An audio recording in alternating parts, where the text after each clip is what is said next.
The summer of 1943. The Kursk salient, a bulge in the Soviet-German front stretching 150 kilometers. It was here that the battle unfolded, a battle destined to become the turning point of the Great Patriotic War and the entire Second World War. A battle where 2 million strong armies, 6,000 tanks and self-propelled guns, and 4,000 aircraft clashed, a scale unprecedented in the military history of mankind. 50 days of continuous fighting, covering the territory of 5 modern regions of Russia and Ukraine. After the defeat at Stalingrad, the German command desperately sought an opportunity to turn the tide of the war. Operation Citadel was meant to be a decisive blow for Hitler, one that would regain strategic initiative. For the Soviet Union, the Battle of Kursk became a test, after which the question was definitively settled. Who would dictate terms on the Eastern Front? Here, not just armies converged.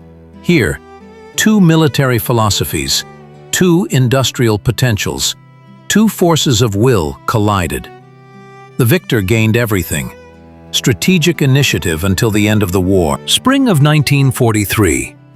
After the devastating defeat at Stalingrad, where Germany lost over 300,000 soldiers and officers, the military-political leadership of the Third Reich found itself in a critical situation.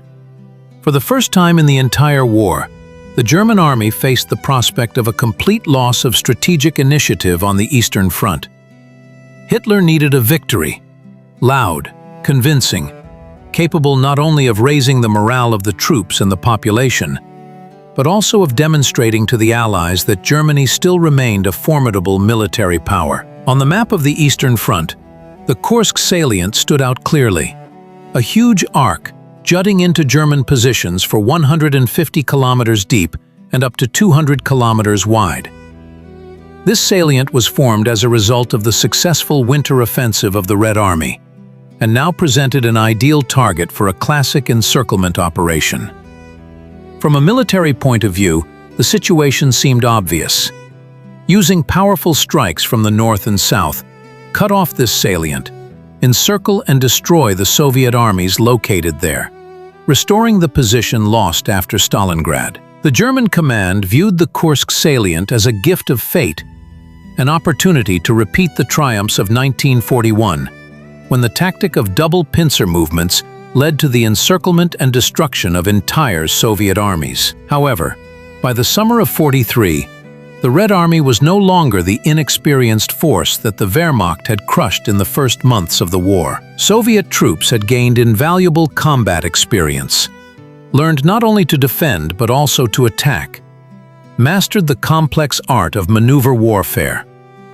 The industry of the USSR, evacuated to the Urals and Siberia, was working at full capacity, providing the front with everything necessary, from ammunition to tanks and aircraft. The Red Army received new models of weapons: modernized T-34 tanks, Yak-9, La-5 fighters, Il-2 attack aircraft.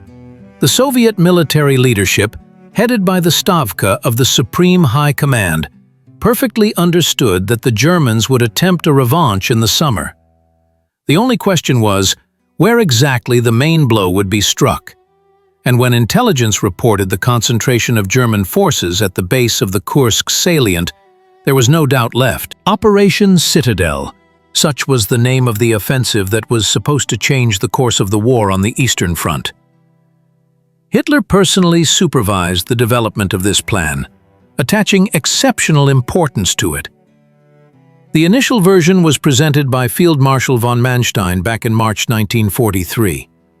But the Führer postponed the start of the operation several times, striving to maximally reinforce the strike groups with the latest equipment. The essence of the plan was classic for the German military school: a double strike at the bases of the Kursk salient with subsequent encirclement and destruction of Soviet troops. From the north, the offensive was to be led by Colonel General Model's 9th Army from the Orel area, in the direction of Kursk. From the south, Colonel General Hoth's 4th Panzer Army and Army Detachment Kempf from the Belgorod area, also in the direction of Kursk.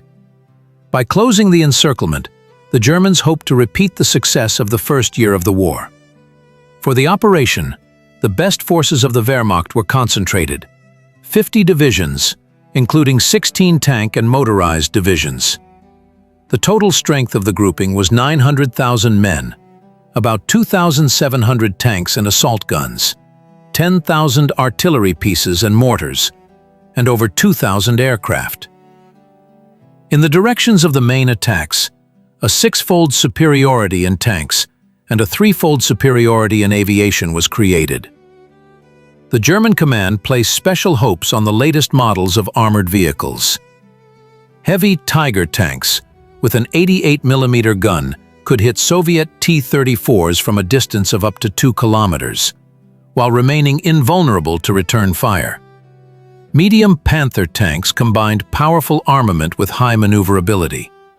Self-propelled guns Ferdinand, with 200-kilogram frontal armor and a powerful anti-tank gun, were supposed to become an insurmountable obstacle for Soviet tank counterattacks. These technical innovations, according to Hitler, were supposed to compensate for the numerical superiority of Soviet troops.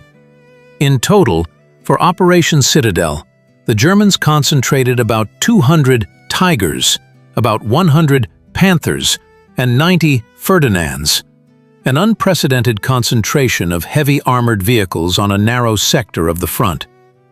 Constant postponements of the operation's start caused growing concern among the German command. Many generals, including Chief of the General Staff Zeitzler, insisted on the earliest possible start of the offensive, before Soviet troops had time to create a strong defense. However, Hitler, remembering the defeat at Stalingrad, sought to gather maximum forces, especially new tanks, before giving the order to start the operation. Victories are forged not only on the battlefields, but also in the shadows of secret offices.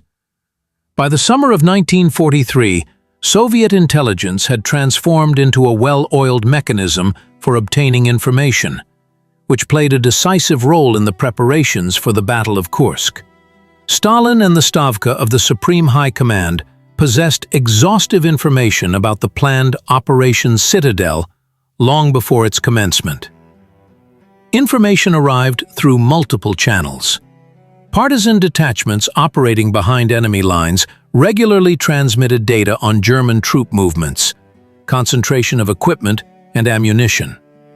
Aerial reconnaissance daily recorded changes in enemy unit locations, construction of fortifications, and concentration of tank formations. One of the key sources was the intelligence network operating in the highest echelons of the German command. The legendary intelligence group Red Orchestra continued to supply invaluable information, despite the arrests of many of its members. A special role was played by the Swiss informant, Rudolf Rössler, known by the code name Lucy. Through his sources in the German General Staff, he transmitted precise data on the plans of the German command to Soviet intelligence, including texts of Hitler's directives and meeting protocols. On Stalin's desk lay copies of maps with marked directions of strikes, lists of divisions participating in the offensive, and even information about the latest models of German armored vehicles. The Soviet command was aware not only of the general concept of Operation Citadel, but also of the specific dates of its commencement. Electronic intelligence became a crucial source of information. Special units intercepted and deciphered German radio messages, analyzing the intensity of radio traffic. An increase in radio communications in certain sectors of the front indicated troop concentration and preparation for an offensive. Valuable information also came from captured German officers. Prisoners of war, during interrogations, revealed details of the operation's preparation, specifics of new equipment deployment, and the morale of the troops. Their testimonies, correlated with data from other sources, allowed for the creation of a complete picture of the impending offensive. By May 1943, the Soviet command possessed practically all information about enemy plans. Zhukov and Vasilevsky reported to Stalin, The Germans were preparing a powerful strike on the Kursk salient, with the aim of encircling and destroying Soviet troops. The main directions of the strikes, the composition of the strike groups, and even the approximate dates of the offensive's beginning were precisely indicated. This provided an invaluable advantage: time. Time to create an insurmountable defense, to mine the terrain, to prepare artillery positions, and to organize anti-tank areas. For the first time in the entire war, the Red Army met a major German offensive fully prepared, knowing in advance where, when, and with what forces the enemy would strike. Having received comprehensive intelligence on the enemy's plans, the Soviet command made a strategic decision that altered the course of the war. Instead of attempting to preempt the German offensive, the Stavka of the Supreme High Command opted for a tactic of deliberate defense, followed by a counteroffensive. This plan, developed by Georgy Zhukov and Alexander Vasilevsky, envisioned exhausting the enemy in defensive battles, bleeding their strike groups dry, and then launching a decisive counteroffensive. Stalin, initially inclined towards the idea of a preemptive strike, agreed to the proposed strategy after lengthy discussions. An unprecedented large-scale defense preparation began.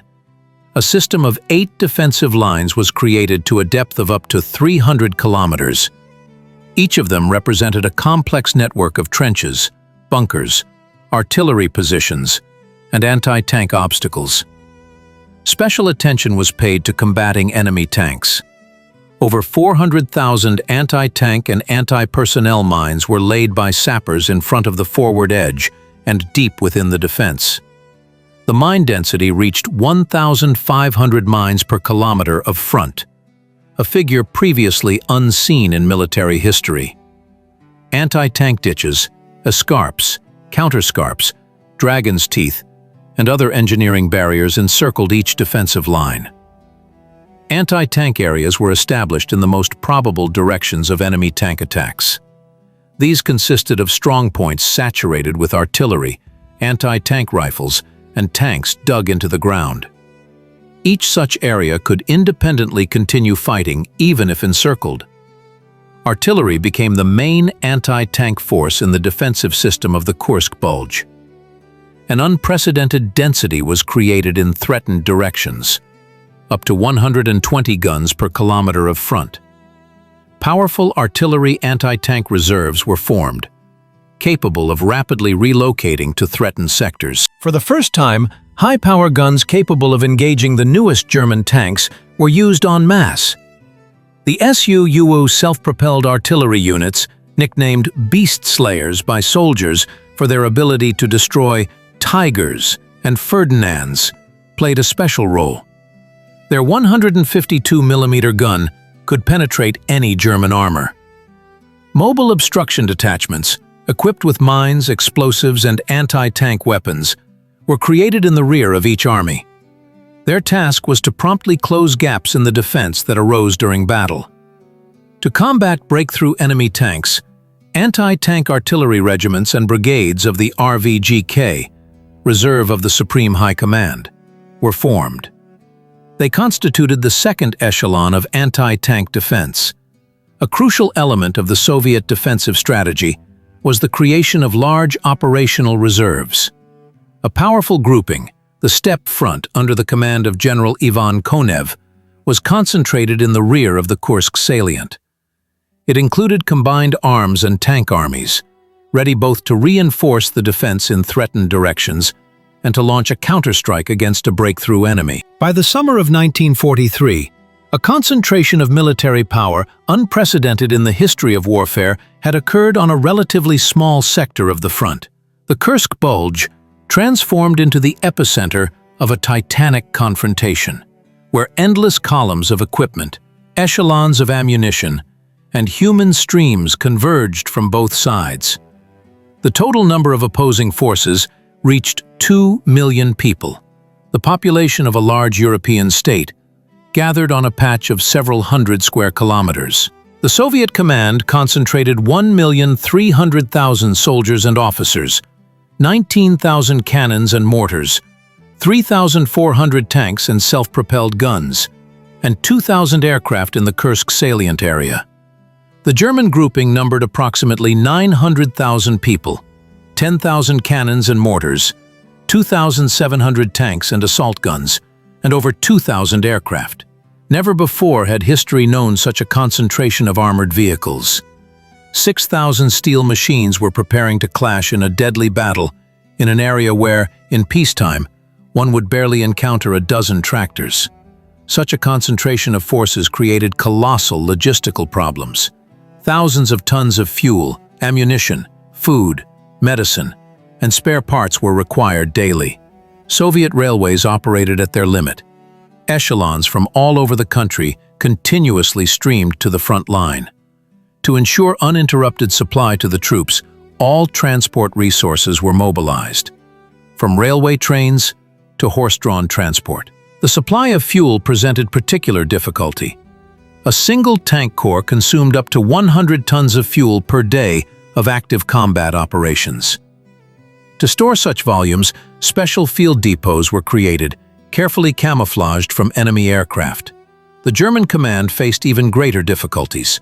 The railway network in the occupied territories was thoroughly destroyed, many bridges blown up. Partisans regularly carried out sabotage on communications, destroying echelons with fuel and ammunition. Supplies were mainly carried by road transport over broken roads, which significantly limited supply capabilities. Both sides created powerful reserves to replenish inevitable losses. March companies and battalions were formed in the rear of Soviet troops, ready to immediately move to the front. Repair crews worked around the clock, restoring damaged equipment. Tank factories in the Urals and Siberia sent echelons of new machines to the front. Germany, despite growing resource difficulties, also created reserves, transferring divisions from Western Europe to the Eastern Front. Factories in the Ruhr worked in 3 shifts, striving to provide the army with the latest weapons. 2 gigantic war machines were preparing for a decisive clash. July 5th, 1943, 4:30 in the morning. The silence of the Kursk fields was shattered by the roar of an artillery barrage. 2,500 German guns opened fire on the positions of Soviet troops on the northern face of the Kursk salient. Operation Citadel had begun. The Ninth Army of Colonel General Walter Model, dubbed the Führer's Fireman for his ability to stabilize critical sectors of the front, moved into the offensive. 8 infantry and 5 tank divisions, reinforced by heavy Tiger tanks and Ferdinand self-propelled guns, formed a steel fist aimed at the heart of the Soviet defense. Model employed a new tactic for breaking through fortified positions. Instead of a traditional massive tank assault, he advanced assault groups consisting of infantry, sappers, and light assault guns. Their task was to clear paths through minefields and suppress frontline anti-tank artillery. Only after this were the main tank forces committed to battle. Heavy Tigers and Ferdinands moved forward, destroying identified firing points from long distances. Medium tanks followed them, ready to exploit the success. Soviet troops met the enemy fully armed. The 13th Army of General Pukov, which occupied the defense in the direction of the main attack, opened retaliatory artillery fire. Pre-sighted guns struck concentrations of German equipment and infantry. A fierce aerial battle unfolded. Hundreds of aircraft circled in a deadly carousel above the battlefield. German tanks had to literally gnaw through the defense inch by inch. Every height, every village turned into a node of resistance. Particularly fierce battles unfolded for the village of Ponyry, a key point on the way to Kursk. Here, positions were held by units of General Galinin's 70th Army and General Rodin's 2nd Tank Army. Soviet artillerymen allowed the Tigers to approach within direct firing range and struck their sides and tracks, the most vulnerable spots. Ferdinands, despite their powerful frontal armor, proved vulnerable to anti-tank mines and grenades. Lacking machine guns for self-defense, these giants became helpless when Soviet anti-tank riflemen approached them. By the end of the first day of the offensive, German troops had only managed to penetrate the Soviet defense by 10 to 12 kilometers. This was an alarming signal for the German command. The pace of the offensive was 2 to 3 times lower than planned. Model requested additional reserves, but received orders to continue the offensive with the forces at hand. On the second day of the battle, the intensity of the fighting only increased.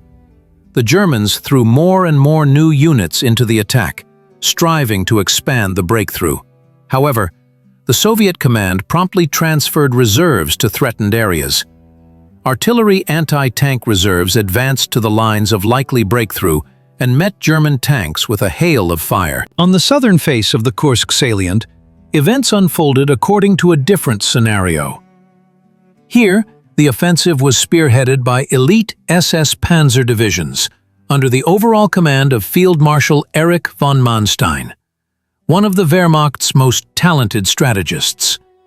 Colonel General Hoth's 4th Panzer Army and Army Detachment Kempf launched a powerful strike from the lines south of Belgorod in the direction of Oboyan and Korocha. In the first echelon advanced 3 elite SS Panzer divisions: Leibstandarte Adolf Hitler, Totenkopf, and Das Reich. These formations, staffed by the best personnel, equipped with the latest technology, and possessing rich combat experience, represented the striking fist of the entire southern grouping. It was they who were tasked with breaking through the Soviet defenses and opening the road to Kursk. On the morning of July 5th, after a powerful artillery barrage and airstrikes, German tanks moved forward. Unlike the northern sector, where Model employed cautious tactics, von Manstein opted for a swift breakthrough. Panzer wedges, led by Tigers, struck at narrow sectors, aiming to cut through the Soviet defenses. The main brunt of the attack was borne by General Chistyakov's 6th Guards Army and General Shumilov's 7th Guards Army. Despite the prepared defenses, containing the onslaught of the SS divisions was extremely difficult. By the end of the first day of the offensive, the Germans had managed to advance up to 6 to 8 kilometers deep, breaking through the first line of defense. On the second day, the intensity of the fighting only increased. The SS Panzer divisions, despite losses, continued to methodically gnaw through the Soviet defenses. Particularly fierce battles unfolded in the area of the village of Cherkaskoye, which had been turned into a powerful strongpoint by Soviet troops. Here, the tankers of the Das Reich division encountered an anti-tank area saturated with artillery and anti-tank rifles. German tanks repeatedly attacked the positions of Soviet artillerymen, who stood their ground to the death. Many crews perished without leaving their guns. By July 7th, the situation on the southern face of the Kursk salient was becoming increasingly tense. The SS Panzer divisions had managed to advance up to 35 kilometers deep, breaking through the second line of defense of the Soviet troops. The road to Oboyan, and then to Kursk, seemed open. However, the Soviet command remained calm. By order of the Stavka, strategic reserves were brought into the battle: General Katakov's 1st Tank Army and General Rotmistrov's 5th Guards Tank Army. They moved to the threatened sectors, preparing to launch a counterattack against the breakthrough enemy. Meanwhile, an equally fierce battle unfolded in the air. Soviet Il-2 attack aircraft struck German tank columns, while fighters engaged Luftwaffe aircraft. Pilots from both sides displayed miracles of skill and heroism. By July 10th, the advance of German troops on the southern face had significantly slowed down. The SS Panzer divisions, having suffered significant losses, could no longer advance with the same intensity. Soviet troops, retreating, destroyed roads, mined the terrain, and set up ambushes. Every kilometer cost the Germans enormous effort and losses. Von Manstein understood that time was working against him. To save Operation Citadel, a decisive breakthrough was required. He decided to throw all available forces into capturing Prokhorovka, a small railway station that had become a key point on the way to Kursk. July 12, 1943, The morning near Prokhorovka was foggy. Low clouds spread over the fields, concealing a massive concentration of armored vehicles from reconnaissance aircraft. The 5th Guards Tank Army, under General Rotmistrov, took up its initial positions. 850 tanks and self-propelled guns were preparing for a decisive confrontation. On the opposite side of the field, 400 tanks from the SS divisions Totenkopf and Adolf Hitler were ready for battle. The convergence of 2 armored armadas on a narrow section of the front heralded a battle unprecedented in the history of warfare. At 8:30 in the morning, Soviet artillery opened fire. Hundreds of guns unleashed a barrage of metal on German positions. Following the artillery preparation, Soviet tanks went on the attack. General Rotmistrov employed a tactic the Germans did not expect. A frontal ramming blow with the entire mass of tanks. T-34s sped forward at maximum velocity, aiming to minimize the combat distance and deprive heavy German tanks of their advantage in firing range. The ground trembled under the tracks of hundreds of vehicles. The air filled with the roar of engines, the clatter of metal, and the thunder of shots. 2 steel torrents collided on the open field. A tank battle, the likes of which the world had never seen, began. In an area of just a few square kilometers, over 1,200 tanks and self-propelled guns fought simultaneously. The distance between vehicles was reduced to a minimum. Sometimes tanks fired from a distance of 50 to 100 meters. In such close quarters, the advantage of German Tigers in armor thickness and firing range was almost nullified. Soviet tank crews sought to get close to the heavy German vehicles to strike them in the side or rear. Often tanks collided, rammed each other, and fired at point-blank range. The battlefield turned into a seething cauldron of metal, fire, and smoke. Visibility was reduced to a minimum. Vehicle commanders struggled to distinguish their own tanks from the enemy's. They oriented themselves by silhouettes, the squat T-34s against the tall Tigers and Panthers. Crews displayed incredible heroism. Soviet tankman Lieutenant Shalandin, when his T-34 caught fire, drove the burning vehicle into a German Tiger, destroying it at the cost of his own life. Tank platoon commander Lieutenant Nikolaev, having lost his gun, continued to ram German tanks until his vehicle was knocked out. The airspace over the battlefield also became an arena of fierce combat. Soviet Il-2 attack aircraft attacked German tanks, while fighters engaged enemy aircraft, striving to prevent them from reaching their ground forces. By noon, the field near Prokhorovka had turned into a graveyard of equipment. Disabled tanks burned everywhere, black smoke rising to the sky in dozens of columns. But neither side was willing to retreat. In the middle of the day, fresh units entered the battle. The Soviet command committed the second echelon of the tank army and units of the 5th Guards Army under General Zhadov. The Germans also threw their reserves into battle. Units of the Reich Panzer Division. By evening, the intensity of the battle began to wane. Exhausted by hours of fighting, tank crews struggled to distinguish targets. The battlefield presented an apocalyptic scene. Hundreds of burning and disabled vehicles, shell craters, scattered tank parts, and the bodies of the fallen. The results of the day were mixed. Soviet troops failed to repel the enemy, but the main goal was achieved. The German offensive had stalled. The SS tank divisions suffered heavy losses and lost their offensive potential. Losses on both sides were enormous. Soviet forces lost about 300 tanks and self-propelled guns. The Germans, more than 200 vehicles. Many tanks, though not formally destroyed, required serious repairs and could not participate in subsequent battles. The Battle of Prokhorovka became the culmination of the Battle of Kursk and the largest tank battle in history. It did not bring a decisive victory to either side, but strategically it marked a turning point. The German offensive, on which such hopes were placed, finally ran out of steam. Operation Citadel failed. While tank battles raged on the ground, An equally fierce battle unfolded in the skies over the Kursk Bulge. The aerial confrontation became the largest on the Soviet-German front.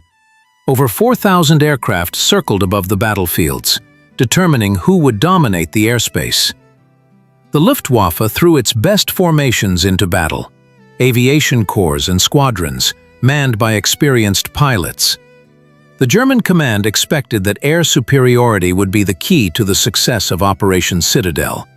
Messerschmitt 109 and Focke-Wulf 190 fighters were to clear the sky of Soviet aviation, while Heinkel 111 and Junkers 87 bombers were to destroy defensive positions and artillery batteries. The Soviet command perfectly understood the importance of air superiority.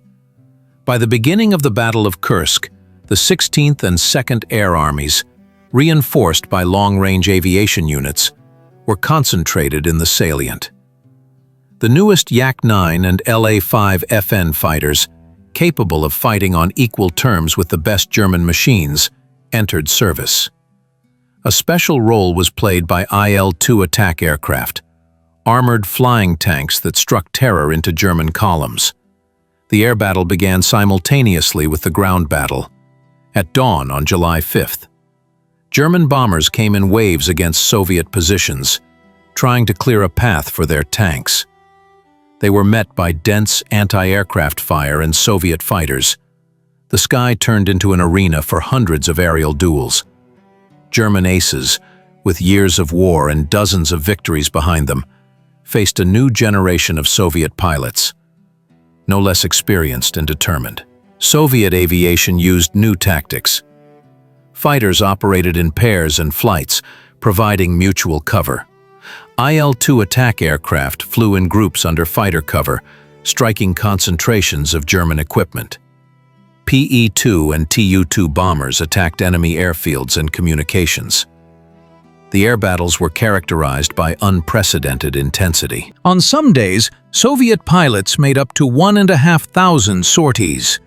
The Germans responded with massive raids, committing up to 500 aircraft simultaneously. The heroism of pilots on both sides was unparalleled. Soviet ace Alexander Gorovets shot down 9 German aircraft in one battle, but also died himself, having expended all his ammunition. Squadron Commander Ivan Kozhedub, the future 3-time hero of the Soviet Union, opened his score of victories in the skies over the Kursk Bulge. Il-2 attack aircraft delivered devastating blows to German tank columns.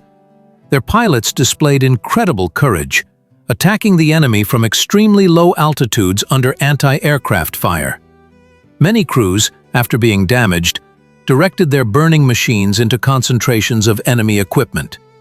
By July 10th, a turning point was reached in the air battle. Soviet aviation, despite losses, increased the intensity of its strikes, while the Luftwaffe gradually lost its offensive potential. The advantage in the number of aircraft and the ability to quickly replenish losses played a role.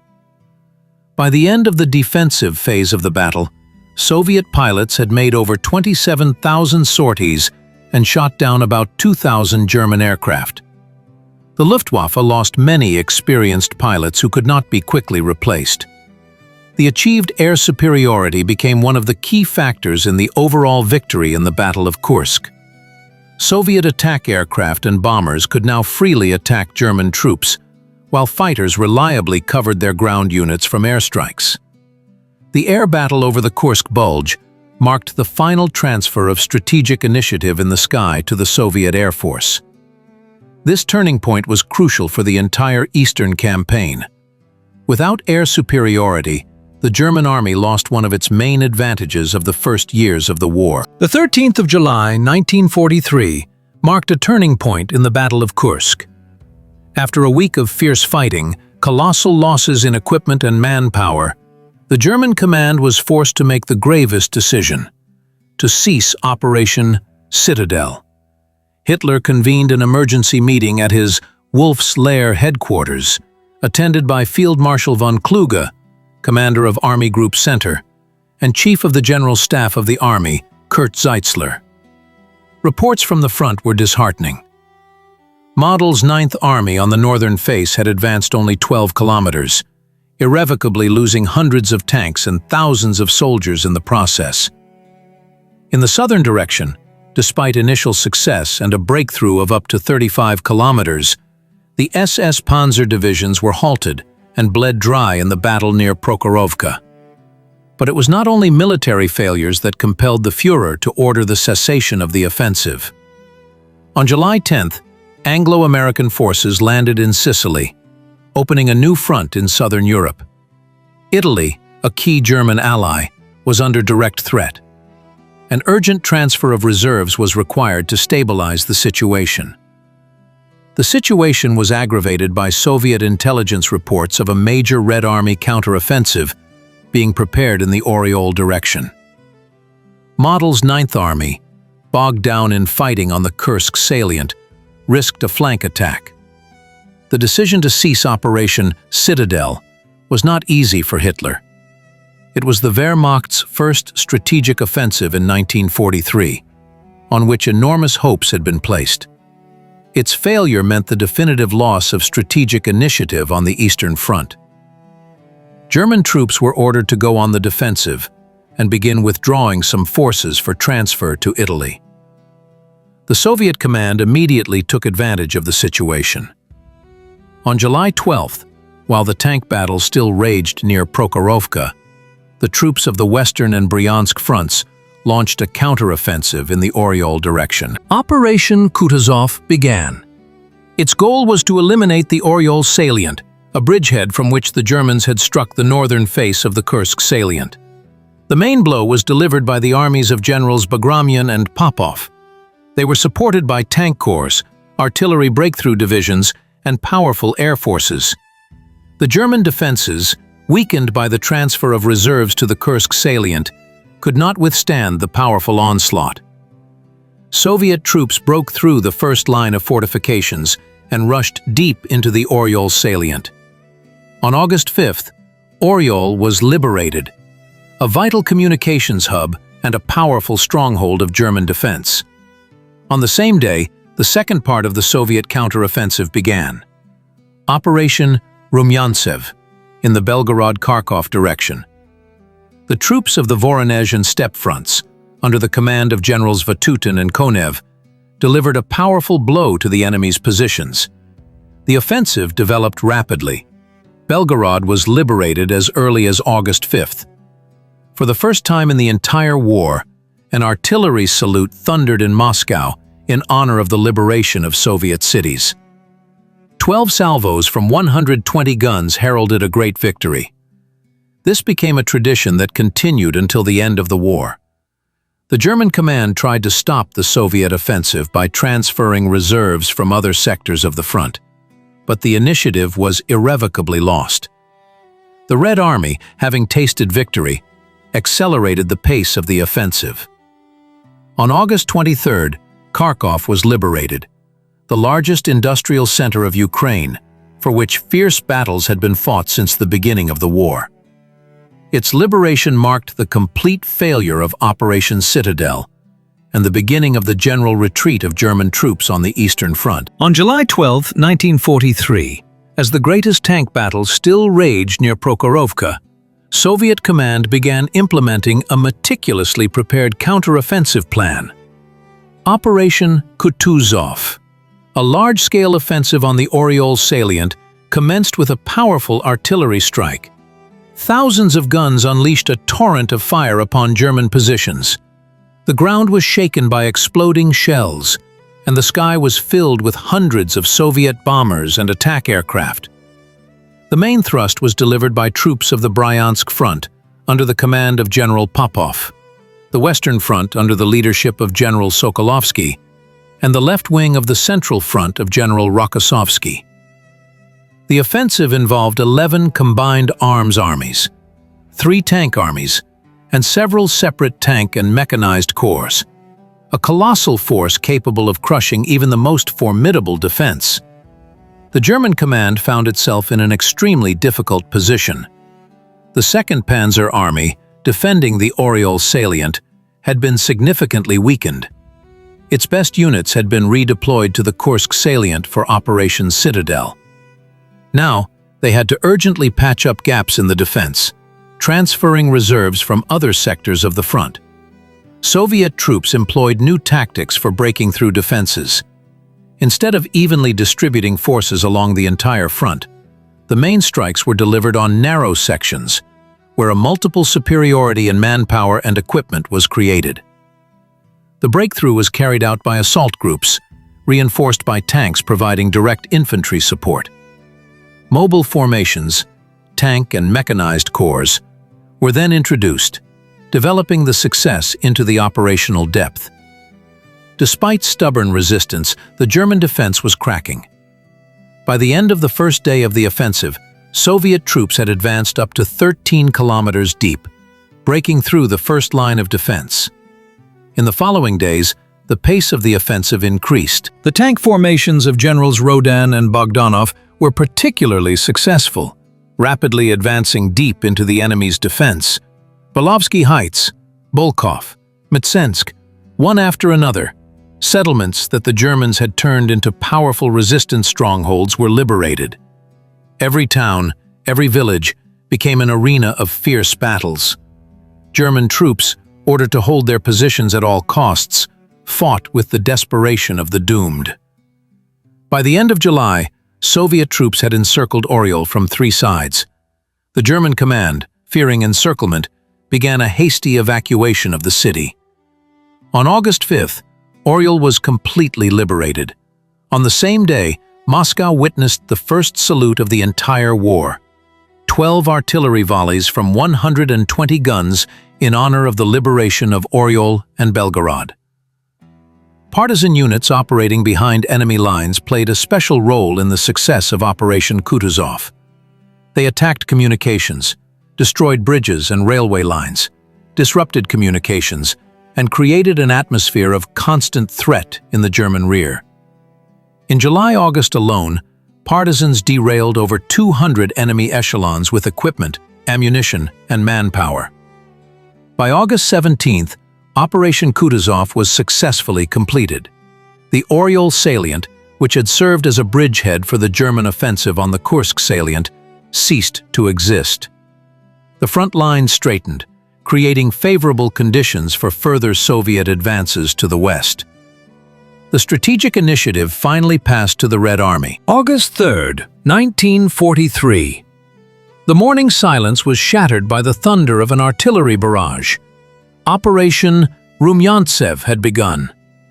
After the success in the Orel direction, the headquarters of the Supreme High Command shifted its efforts to the southern flank of the former Kursk salient. Now, Belgorod and Kharkov, the largest strongholds of German defense in the south, had to be liberated. The Voronezh front under the command of General Vatutin and the steppe front of General Konev delivered a powerful blow to enemy positions. 5 combined arms armies, 2 tank armies, and several separate tank and mechanized corps participated in the offensive. The Soviet command created an overwhelming superiority in the directions of the main thrusts. 4 times in infantry, 5 times in artillery, and 6 times in tanks. The German command, anticipating the Soviet offensive, hastily redeployed reserves. Field Marshal Manstein personally directed the defense, understanding the strategic importance of the Belgorod-Kharkov region. The loss of these cities would open the way to the Dnieper for Soviet troops and threaten the collapse of the entire southern wing of the Eastern Front. The first days of the offensive yielded impressive results. Having broken through the enemy's tactical defense zone, Soviet tank formations surged forward. The 5th Guards Tank Army of General Rotmistrov, which had recently fought at Prokhorovka, now struck in the direction of Belgorod. The 1st Tank Army of General Katukov developed the offensive towards Kharkov. On August 5th, Belgorod was liberated. On the same day, Soviet troops entered Orel. For the first time since the beginning of the war, a ceremonial salute sounded in Moscow. 12 salvos from 120 guns. This became a tradition, to mark the liberation of major cities with artillery salutes. the German command threw its last reserves into battle. The SS divisions, Reich, Totenkopf, and Viking, received orders to halt the Soviet offensive at all costs. Fierce tank battles erupted. A large counter-tank battle occurred in the Bogodukov area, involving up to 600 tanks from both sides. Despite stubborn resistance, Soviet troops steadily advanced. By mid-August, they reached the approaches to Kharkov and began to encircle the city from the north and south. The German command, fearing encirclement, requested permission from Hitler to withdraw troops. The Führer, as usual, demanded that the city be held to the last soldier. On August 23rd, Kharkov was completely liberated. It was the fourth largest city in the USSR, a vital industrial and transport hub. During the occupation, the city was almost completely destroyed. Of the pre-war population of 1.5 million people, fewer than 200,000 remained. The liberation of Belgorod and Kharkov marked the completion of the Battle of Kursk. The strategic initiative irrevocably passed to the Red Army. The prospect of liberating left bank Ukraine and reaching the Dnieper opened up before Soviet troops. The Battle of Kursk was not only the largest tank battle in history, but also a real test for the military equipment of both sides. Two engineering schools, two approaches to creating combat vehicles, clashed on the battlefields. The German side relied on the qualitative superiority of its technology. Heavy Tiger tanks with 100mm frontal armor and a powerful 88mm gun could engage Soviet tanks from a distance of up to 2 kilometers. Medium Panther tanks, combining powerful armament with good mobility, were intended to become the mass combat vehicle of the Wehrmacht. Ferdinand, self-propelled guns with 200-kilogram frontal armor seemed invulnerable to Soviet artillery. The Soviet design school countered the German Super Predators with mass production, reliability, and simplicity. The T-34 tank, which became a symbol of the Red Army, could not compete with the Tiger in a one-on-one situation, but surpassed it in maneuverability, cross-country ability, and reliability. Soviet tanks had wider tracks, which gave them an advantage on soft ground. Diesel engines made them less fire hazardous compared to German vehicles equipped with gasoline engines. The Battle of Kursk showed the strengths and weaknesses of the equipment of both sides. Tigers and Panthers indeed had superiority in firepower and armor protection, but turned out to be too complex and unreliable. Many German tanks failed due to technical reasons, unable to withstand intensive operation. Ferdinand's, despite powerful frontal armor, proved vulnerable to flanking attacks and infantry actions. The lack of machine guns for self-defense made them helpless in close combat. Soviet T-34s lost to German heavy tanks in one-on-one situations, but won due to numerical superiority and close combat tactics. Soviet tankers sought to minimize the distance to nullify the advantage of German tanks in firing range. Soviet self-propelled artillery played an important role in the confrontation. The Su-152 Zveroboy, with a powerful 152mm gun, effectively fought Tigers and Ferdinands.